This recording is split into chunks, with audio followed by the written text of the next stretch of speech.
سیرت ابن ہشام جلد نمبر 1 صفحہ 322 پر ایک قصہ لکھا ہے کہ حضور نبی کریم صلی اللہ علیہ وسلم گھر میں جب قرآن پڑھتے تو اونچی آواز سے پڑھتے تھے، اور بیت اللہ میں بعض دفعہ رات کو تہجد میں آ کے نماز پڑھتے تو قرآن اونچی آواز سے پڑھتے تھے۔ تو 3 بڑے شخص، ابو جہل، ابو سفیان رضی اللہ عنہ ابھی مسلمان نہیں ہوئے تھے، اخنس بن شریق، یہ تینوں سردار تھے۔ تو یہ حضور نبی کریم صلی اللہ علیہ وسلم کا قرآن چھپ چھپ کر آ کے بیت اللہ میں سنا کرتے تھے۔ جب حضور نبی کریم علیہ السلام قرآن پڑھنا شروع کرتے تو تینوں آ جاتے، اور تینوں ایک دوسرے سے چھپ کر آتے تھے کہ کوئی مجھے دیکھ نہ لے، کوئی ہمیں دیکھ نہ لے کہ ہم جس کا سارا صبح سے لے کر شام تک جس کی مخالفت کر رہے ہیں، رات کو اسی کا قرآن سن رہے ہیں، تو لوگ کیا کہیں گے۔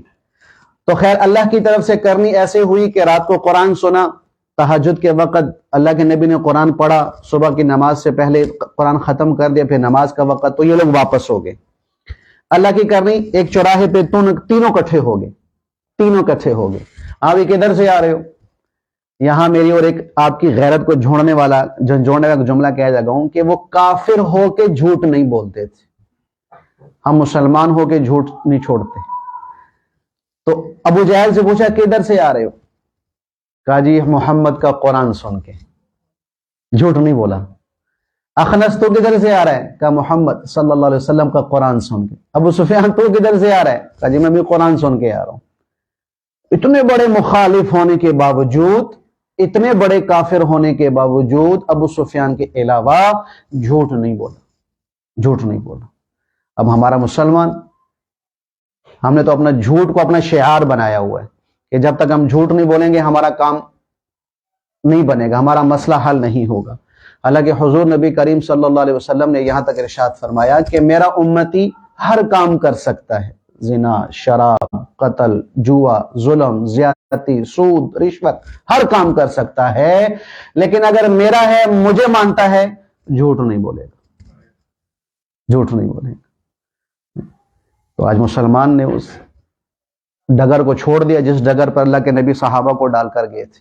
خیر، کبھی کل نہیں آئیں گے، وعدہ کرو کل نہیں آئیں گے، وعدہ کیا کل نہیں آئیں گے۔ وہی وقت ہوا پھر رات کا، تو گھر میں بیٹھنا مشکل ہو گیا، کیونکہ قرآن اللہ کا کلام پڑھنے والے حبیب اللہ، تو کیسا انسان بے صبر اور کیسا صبر کر سکے، کیسا رک سکے گا۔ پھر بے قرار ہو کے تینوں چھپ چھپ کے پہنچے ہیں مکہ بیت اللہ میں، حضور کا قرآن سنا، پھر واپس ہوئے، اللہ نے پھر اکٹھا کر دیا۔ کدھر سے؟ قرآن سن کے۔ تو کدھر سے؟ قرآن سن کے۔ تو کدھر سے؟ قرآن سن کے۔ چلو بھئی وعدہ کرو کل نہیں آئیں گے، پھر وعدہ کیا کل نہیں آئیں گے، تیسری رات پھر ہو گئی۔ تو جیسے مچھلی پانی کے بغیر تڑپتی ہے، تو یہ کافر میرے نبی کے قرآن کے بغیر گھر میں تڑپ رہے ہیں۔ اٹھے بیت اللہ، پھر پہنچے، حضور کا قرآن سنا، پھر اکٹھے ہو گئے واپسی پر۔ تو کہا بھی اب قسم اٹھاؤ، پہلے تو وعدہ لے رہے تھے، اب قسم اٹھاؤ کہ کل نہیں آئیں گے۔ قسم اٹھا لی۔ اگلا دن ہوا تو اخنس بن شریق ابو سفیان کے پاس چلے۔ ابو سفیان صحیح بتاؤ کہ محمد صلی اللہ علیہ وسلم اور ان پہ اترنے والی کتاب سچ ہے کہ نہیں؟ کہ اللہ کی قسم یہ محمد جو کلام پڑھتے ہیں وہ کسی انسان کا کلام نہیں، وہ اللہ ہی کا کلام ہے۔ اب ایمان نہیں لائے تھے ابو سفیان۔ اخنس وہاں سے اٹھا ابو جہل کے پاس آ گیا۔ ابو جہل، لات اور عزا کی قسم اور اللہ کی قسم تو میں دے کے کہہ رہا ہوں، صحیح بتاؤ محمد صلی اللہ علیہ وسلم کے بارے میں تیرا کیا خیال ہے؟ کہا اللہ کی قسم وہ اللہ کے سچے نبی ہیں۔ ابو جہل نے یہ بات کہی، اور ان پہ اترنے والا کلام بھی حق اور سچ ہے، یہ اللہ ہی کا کلام ہے۔ کہ پھر مانتا کیوں نہیں ہے؟ مخالفت کیوں کرتا ہے؟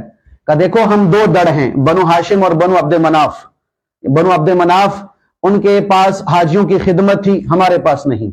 ان کے پاس بیت اللہ کی خدمت تھی، ہمارے پاس نہیں۔ ان کے پاس بیت اللہ کی چابی تھی، ہمارے پاس نہیں۔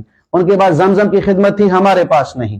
تو اب نبوت بھی انہی کے پاس جانی تھی، نبوت تو کم سے کم میرے خاندان میں ہو جاتی، تو لہٰذا اب میں نے ان کو تسلیم نہیں کرنا، کیونکہ سب عزتیں اور سب عظمتیں یہ لوٹ لے کے لے گئے، نبوت بھی ان کے پاس چلے گی، لہٰذا میں نے ماننا نہیں ہے۔ لیکن قسم اٹھا کے کہہ رہا ہے کہ ان پہ اترنے والا کلام بھی حق ہے اور یہ بھی حق ہے۔ یہ کس بات کی دلیل ہے؟ کہ حضور کو پہچان رہے ہیں، قرآن کو پہچان رہے ہیں، حضور کو جانتے ہیں، قرآن کو جانتے ہیں، مانتے نہیں۔